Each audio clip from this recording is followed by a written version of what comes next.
मैंने यही सोचते सोचते चाय खत्म की और उठ गया। मैं सरमद की तरफ जाना चाहता था। मैं उठा ही था कि तारक नजीर का फोन आ गया। चंद तमहीदी बातों के बाद उसने कहा, सर जी, आपके साथ हुकूमती पार्टी के एक वजीर मिलना चाहते हैं। वो क्यों? मैंने पूछा। असल में ये बात सामने आ गई है कि ज़हूर मिर्जा से लेकर मलिक हयात, सरदार साहब और चौधरी रफाकत, इनकी कारकर्दगी इनके सामने आ गई है। उन्हें चौधरी रफाकत नहीं मिल सका। मैंने भी रिपोर्ट कर दी। मामला ऊपर तक चला गया है। मेरे ख्याल में मामला रफा दफा करने की कोई बातचीत हो सकती है। उसने बताया तो मैंने कहा, लेकिन मैं अभी इनसे मिलना नहीं चाहता। सर जी, वो क्यों? वो हैरत से बोला, अभी वक्त नहीं है। मैंने कहा, मैं समझा नहीं। उसने दूसरी तरह से पूछने की कोशिश की तो मैंने पूछा, क्या उन्होंने ये बताया कि वो मुझे क्यों कत्ल करना चाहते हैं? ये तो नहीं बताया। वो धीमे से बोला, तो फिर पता करो। जब पता चल जाए तो मुझे बताना, फिर बात भी कर लेंगे। मैंने कहा और फोन बंद कर दिया। मैं सोचने लगा कि क्या अब तारक नजीर पर एतमाद किया जा सकता है। मैं सारी सोचे झटकी और अरविंद सिंह को फोन किया। उससे अजनबी के बारे में पूछा कि वो कहाँ है। वो लाहौर छोड़ चुका है और अब वहीं पर है जहां वो पहले था, मेरा मतलब सियालकोट के शुमाली इलाके में। ठीक है, राब्ते में रहना, मैंने कहा और फोन बंद कर दिया। मुझे इस सारे मामले के पीछे वही लग रहा था। मुझे यही लग रहा था कि जसपाल और रवनीत अभी जागने वाले नहीं हैं। मैं इन्हें बताए बना ही निकलना चाहता था, मगर इनसे मिले बगैर जाने को जी भी नहीं जा रहा था। मैं इसी कश्मकश में बैठा था कि तारिक नजीर का फिर से फोन आ गया। उसका वही पैगाम था। मैंने फिर वही जवाब देकर फोन बंद कर दिया। मुझे अब तारिक नजीर पर गुस्सा आने लगा था। मैं सरमद की तरफ जाने के लिए उठ खड़ा हुआ। वो इस वक्त मुगलपुरा कॉलोनी में काफी आगे एक नए टाउन में नो तमीर शुदा बंगले में था। वहीं उसने मलिक हयात को रखा हुआ था। वो मेरे इंतजार ही में था। हम बहुत अरसे बाद मिले थे। वो काफी सेहतमंद हो गया था, पहले से भी कहीं ज्यादा मजबूत लग रहा था। वो इंतहाई खुशी से मुझे मिला। कुछ देर गपशप के बाद मैंने पूछा, कहाँ है वो मलिक हयात? तहखाने में रखा हुआ है, मैंने कहा। कुछ बताया? कोई अहम बात? मैंने पूछा। मुझे तो कुछ नहीं बताया, आप देख लें उसे। वो बोला तो मैं उठ गया। एक कमरे में से तहखाने की सीढ़ियां उतरती थी। मलिक हयात दीवार के साथ लगी हुई एक लोहे की चारपाई पर पड़ा हुआ था। वो उधेड़ उम्र था और काफी हद तक निढाल लग रहा था। हमें देखकर उसने माथे पर त्योरियां चढ़ा ली और यूं देखने लगा जैसे उसे बहुत ज्यादा गुस्सा हो। मैं उसके पास पड़ी हुई एक कुर्सी पर बैठ गया। चंद लम्हे उसकी तरफ देखता रहा, फिर बड़े तंजिया लहजे में पूछा, अभी तक कोई हुकूमती बंदा तुझे छुड़ाने नहीं आया? बड़े दावे कर रहे थे तुम लोग कौन? उसे धीमे लहजे में पूछा। वही जो तेरे सारे काले धंधों से वाकिफ है। बोल, मेरे सवाल का जवाब दे। मैंने इसकी थोड़ी को उंगलियों की पोर से ऊपर उठाते हुए पूछा तो वो कुछ ना बोला। तो सरमद ने कहा, ये समझता है कुछ नहीं बोलेगा, लेकिन अब बोलेगा, क्योंकि मैंने अभी तक इसे कुछ कहा नहीं। ये चीख चीख कर बोलेगा, मैंने कहा और एक जोरदार घूंसा उसके सीने पर मारा। वो खांसता हुआ दोहरा हो गया। उसका चेहरा सुर्ख हो गया। यूं लग रहा था जैसे उसकी सांस बंद होने लगी है। वो सीने पर हाथ रखकर लोटपोट होने लगा तो मैंने उसे गर्दन से पकड़कर सीधा करते हुए पूछा, बोल, जमाल को मारने के लिए किसने कहा था? बताता हूं, उसने हकलाते हुए कहा। बोलो, मैंने पूछा तो वो कुछ देर तक सांस बहाल करके बोला, मेरा कुछ बाहर के लोगों के साथ राब्ता है। उन्होंने ऑफर की थी। जानते हो वो कौन है? बस फोन पर आता है। ऐसे लोग कहाँ मिलते हैं? हम कौन सा उनसे मिलते हैं? बात करा सकते हो? मैंने कहा, मेरा फोन दो, मैं बात करता हूँ। उसने सरमद की तरफ देखकर कहा तो सरमद ने अपनी जेब से इसका जदीद फोन निकाला और उसे दे दिया। उसने जल्दी से फोन पकड़ा, नंबर तलाश किया और पुश कर दिया। मैंने फोन इससे लेकर इसका स्पीकर ऑन कर दिया। कुछ देर बाद नंबर मिला। मैं समझ गया कि ये क्या कार्रवाई है। कुछ देर बाद दूसरी तरफ से किसी ने हेलो कहा तो मलिक हयात बोला, میں تمہاری وجہ سے پھنس گیا ہوں اور تو پھر میں کیا کروں؟ تم پھنسو یا نکلو. تم نے رقم لی ہے، کام کیا، یا تو کام کرو ورنہ میری رقم مجھے واپس کر دو. صاف اردو میں پوچھا گیا تو اس نے حیرت سے کہا، یہ کیا بات کر رہے ہو تم؟ وہی جو تمہیں سمجھ جانا چاہیے. میری رقم واپس نہ کی تو میں واپس لینا جانتا ہوں. مجھے پتا ہے کہ تم یہ کام نہیں کر سکتے ہو. وہ جمال تم تک پہنچ گیا ہے. ہو سکتا ہے وہ تمہارے پاس بیٹھا یہ بات سن رہا ہوں. اب مجھے فون کرنے کی کوشش بھی نہ کرنا. یہ کہہ کر اس نے فون بند کر دیا. ملک حیات کا چہرہ دیکھنے والا تھا. میں گیم سمجھ رہا تھا، اسی لیے میں نے سرمد سے کہا، اسے واپس بھیج دو، اب اسے رکھنے کا کوئی فائدہ نہیں. یہ کہہ کر میں اٹھا اور واپس چل دیا. تبھی ملک حیدر کے منہ سے نکلا، تو تم جمال ہو. میں نے اس کی بات کا جواب دینا مناسب نہیں سمجھا اور سیڑھیاں چڑھ کر لاؤنج میں آ گیا. میں کچھ دیر سرمد کے ساتھ رہا اور اسے تیار رہنے کا کہہ کر ماڈل ٹاؤن چل دیا. میرے وہاں پہنچنے تک دوپہر ہو گئی تھی. لاؤنج میں جسپال کے ساتھ شمس اور قمر دونوں بیٹھے ہوئے تھے. میں ان سے ملا اور کچھ دیر باتیں کرتا رہا. اتنے میں رونیت بھی آ گئی تھی. وہ بڑے ہی والہانہ انداز سے میرے گلے لگ گئی. ویرے، میں نے تمہیں بہت مس کیا. سچی بات تو یہ ہے کہ میں نے بھی تمہیں بہت یاد کیا. خیر اچھا ہوا تم آ گئی ہو. اب ان دونوں بھائیوں کو لے کر نکلو نور نگر. ہمیں کچھ کام ہے، وہ کر کے آتے ہیں. میں نے اسے سمجھاتے ہوئے کہا. جسپال نے نہیں پوچھا کہ کدھر جانا ہے. وہ خاموش رہا. دوپہر کا کھانا کھا کر میں اور جسپال اور جنید چل پڑے.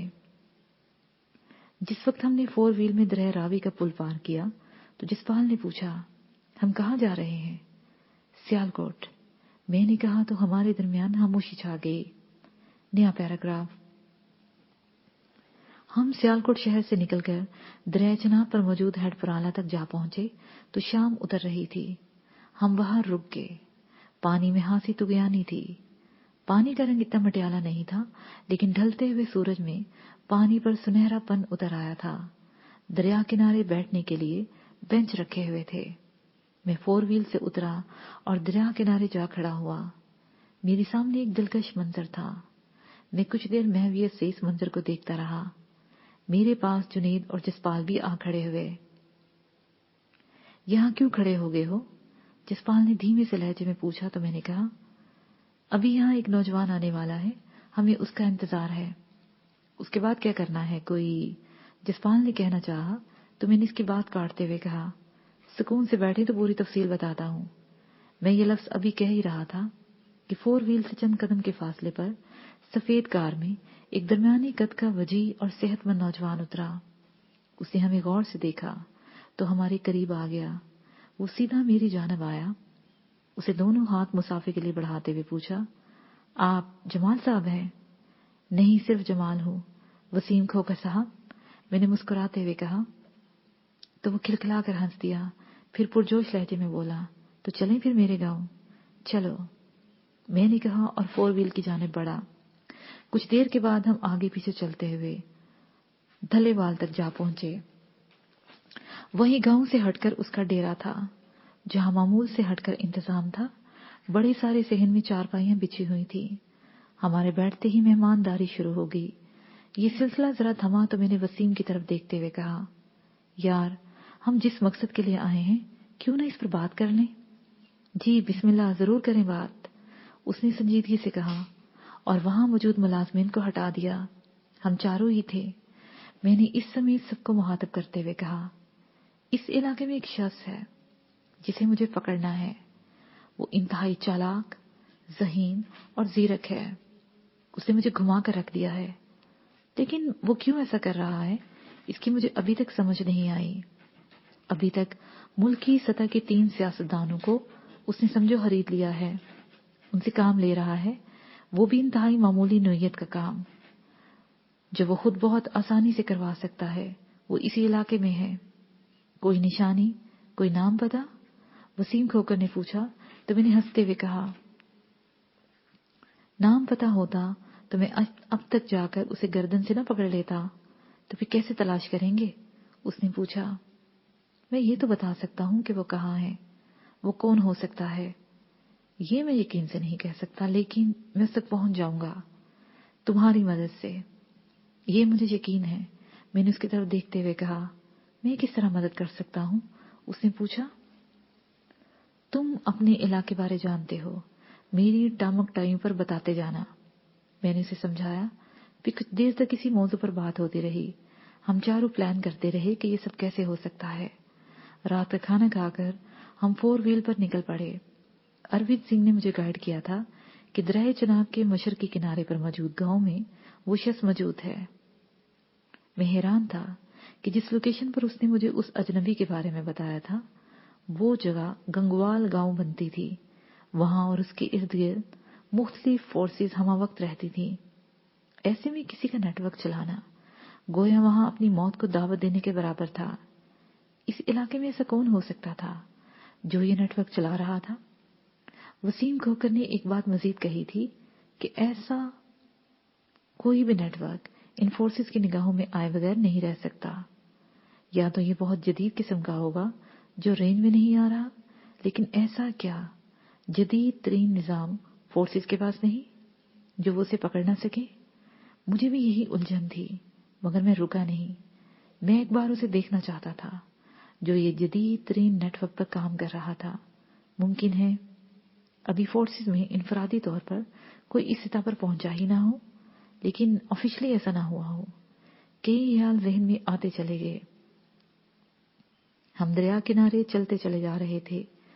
चांद पूरी आबोताब से चमक रहा था, जिससे दरिया का पानी चांदी जैसा महसूस हो रहा था। अरविंद सिंह मुझे गाइड कर रहा था। हम वहां के मुकामी लोगों से भी बचना चाहते थे और इस अजनबी को तलाश भी करना था, इसलिए आबादी से दूर दूर चल रहे थे। हमें यह खतरा भी था कि यहां मौजूद किसी भी फोर्स के हत्थे चढ़े तो बहुत सारा वक्त जाया होगा, दूसरा बहुत दूर तक बात जाएगी, जबकि मैं एक अहम वजीर से मुलाकात करने से भी इनकार करके आया था। हम चारों गंगवाल के करीब पहुंच गए।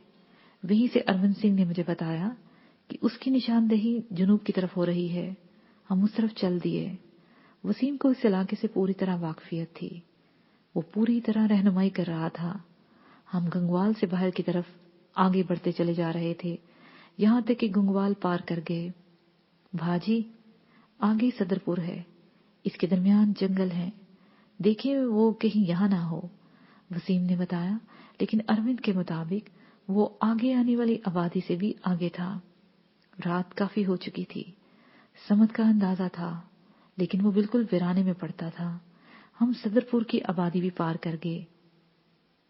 वो यहीं कहीं हो सकता है, मैंने इस वीराने में दूर तक देखते हुए कहा।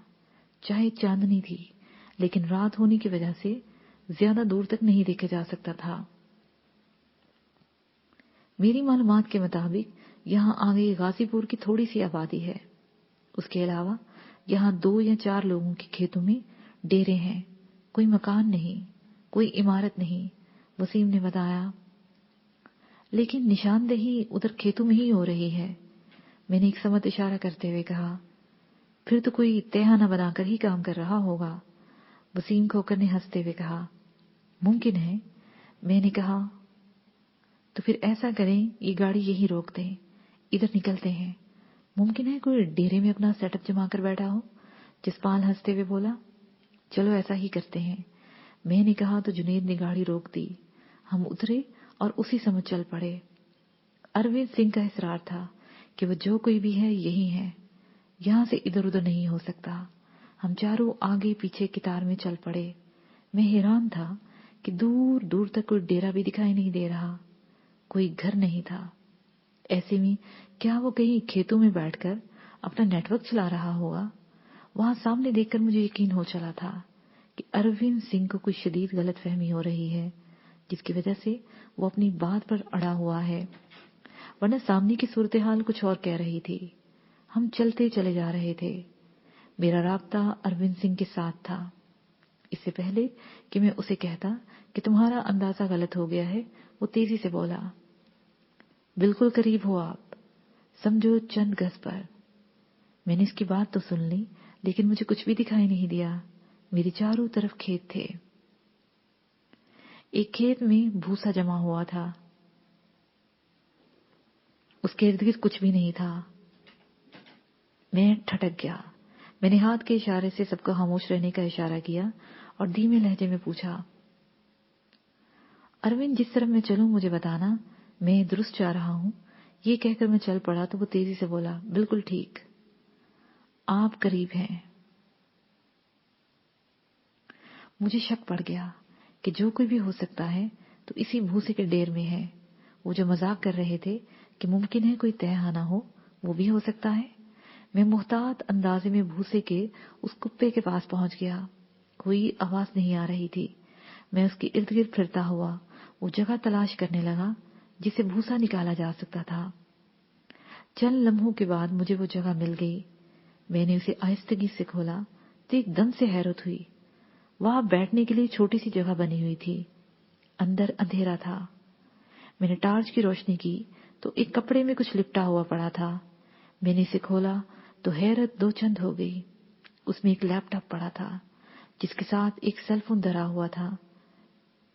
मैंने जैसे ही उसे हिलाया वो सेल फोन बज पड़ा। मैंने उसे वैसे ही छोड़ दिया। मैंने जसपाल को बुलाया और उसे दिखाया, यहाँ कोई आदमी आकर बैठता है और वो नहीं वही नेटवर्क चलाता है। वो तेजी से बोला, तो क्या किया जाए?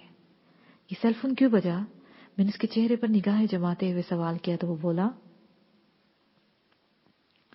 सेल फोन का तो मुझे पता नहीं क्यों बजा, लेकिन ये जरूर यकीन है कि खोज यही से निकलेगा। लफ्ज अभी उसके मुंह में ही थे कि एकदम से हम रोशनी में नहा गए। रोशनियां सामने की तरफ थी, उसमें चांदनी भी दब कर रह गई थी। कोई दिखाई नहीं दे रहा था। तभी किसी ने कड़कदार आवाज में पूछा, खबरदार, कोई भी हिलने की हिम्मत ना करे वरना गोली मार देंगे। ये कहकर वो एक लम्हा रुका, फिर बोला, अपने हाथ सर पर रखो। हम चारों ने अपने हाथ सर पर रख लिए। तभी रोशनियों के पार अंधेरे से चंद लोग सामने आ गए। उनके हाथों में पिस्टल थे। एक बंदे ने आगे बढ़कर मुझे बांधना चाहा तो मैंने उससे कहा, कौन हो तुम लोग और क्या चाहते हो? मेरे सवाल के जवाब में एक फायर मेरे कदमों के पास आ लगा। तभी सामने खड़े बंदे ने मेरे हाथ से सेल फोन ले लिया। उसने अरविंद की कॉल बंद की तो सेल फोन बज उठा। उसने कॉल रिसीव की और फोन मुझे वापस दे दिया। आखिर वहीं पर आन पहुंचे हो जहां मैं तुम्हें लेकर आना चाहता था। मैं तुम्हें तुम्हारी औकात बताना चाहता हूं कि तुम कितने ज़हीन और कितने ताकतवर हो। एक चिमटी की मानिंद हो तुम मेरे सामने। अब फजूल बकवास मत करना कि सामने आओ और जज्बाती बातें। चाहे तो अभी एक गोली तुम्हारे भेजे में उतार दो। सिर्फ एक गोली तुम्हारी कीमत है। अजनबी ने नहायत नफरत से इंतहाई तंजिया लहजे में कहा, क्या चाहते हो? मैं तो बहुत कुछ चाहता हूं।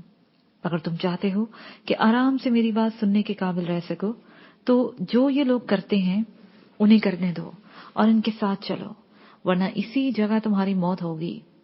अजनबी ने इंतहाई गरूर और तकब्बुर से कहा, ठीक है, जैसे तुम चाहो। मैंने किसी भी जज्बे के बगैर कहा तो वो एकदम से बोला, ये हुई ना बात, चलो इनके साथ। मैंने अपने सामने खड़े शख्स की तरफ देखा और सर से हाथ नीचे करते हुए बड़े नर्म लहजे में से कहा, छोड़ो ये रस्सी, चलो कहाँ जाना है? बांधने के बगैर तो हम नहीं लेकर जाएंगे। सामने खड़े शख्स ने कहा तो मैं बोला, चलो बांध लो, अगर बांध सकते हो तो। ये कहकर मैंने अपने हाथ उसकी गर्दन में डाल दिए। जसपाल और जुनैद मेरे ही इंतजार में थे। वो बिजली की तरह लपके और अपनी जगह छोड़ के। जिस वक्त वो अपनी जगह छोड़ रहे थे, इस दौरान इन्होंने अपने पिस्टल निकाल लिए थे। वो मलचे की चांदनी में दिखाई दे रहे थे, लेकिन जमीन पर पड़ते ही उन्होंने फायर कर दिए। इसके साथ ही दो चीखें बुलंद हुई। अचानक में सामने वाले की गर्दन तोड़ चुका था। मैंने उसे अपनी ढाल बनाया और अपना पिस्टल निकालकर सामने फायर करने लगा। उस तरफ की कई रोशनियां गिर चुकी थीं। मैंने देखा दो लोग भाग रहे थे। मैंने ताक कर उनके पांव में निशाना लगाया, वो गिर गए। ये सब 1 मिनट के अंदर अंदर हो गया। शायद उन्हें ये यकीन नहीं था कि सामने से इस शिद्दत के साथ भी फायरिंग हो सकती है। जिसने भी इन लोगों को भेजा था वो कोई तरबियत याफ्ता लोग नहीं थे। मैंने एक टार्च उठाई और वहां मौजूद लोगों का जायजा लिया। वो सब जख्मी हालत में पड़े थे। एक शख्स अपनी टांग पर हाथ रखे बुलबुला रहा था। वहां से खून निकल रहा था। मैंने उसके सर पर जाकर पिस्टल की नाल रख दी। किसने भेजा है तुम लोगों को? सईद मार्कर ने।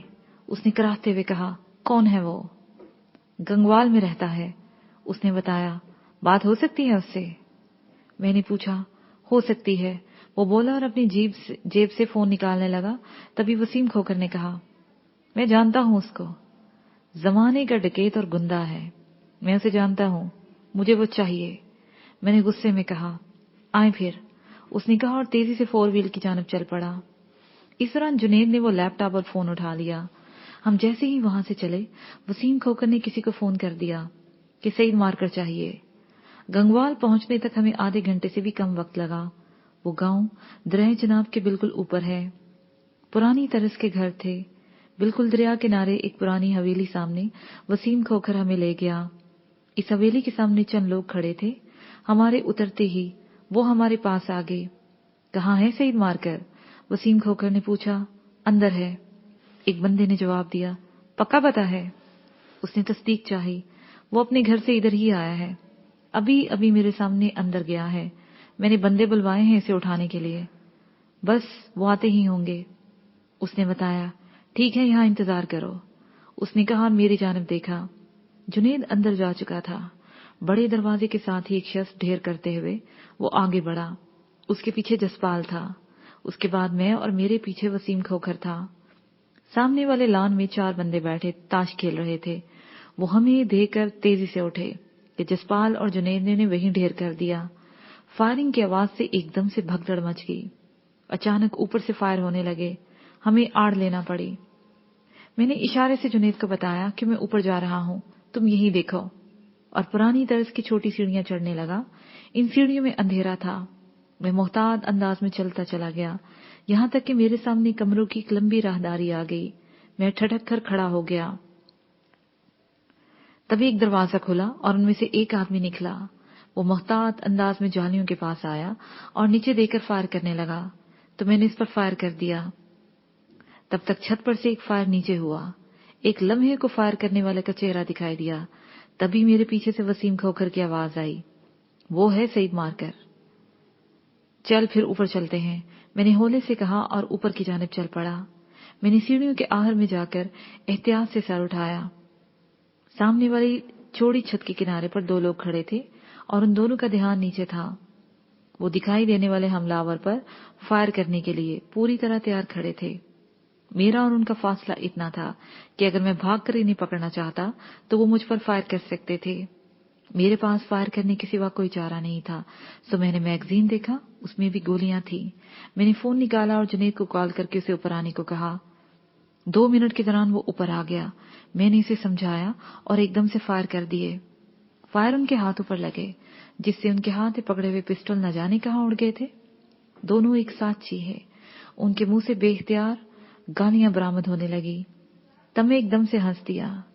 मैं अजनबी तक पहुंच गया था।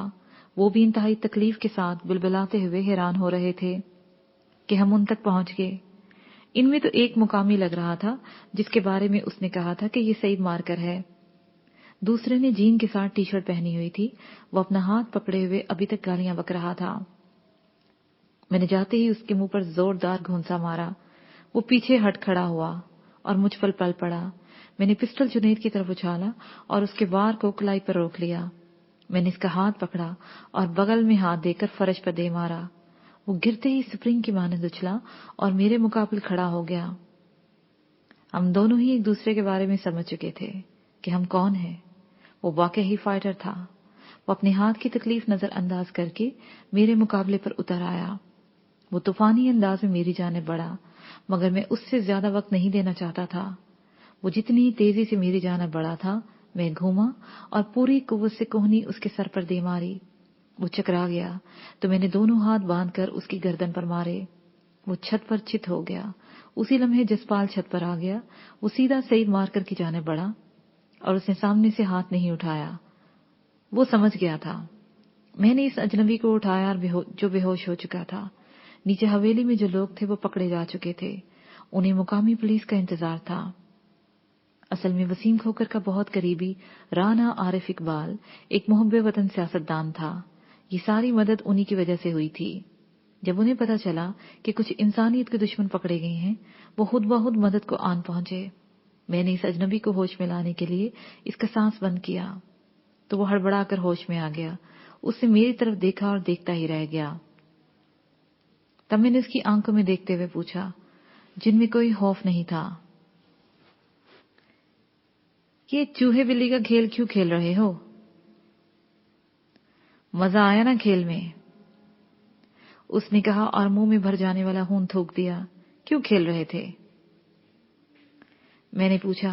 ایویں ہی, میں دیکھنا چاہتا تھا تم کتنے پانی میں ہو. اس نے طنزیہ لہجے میں کہا.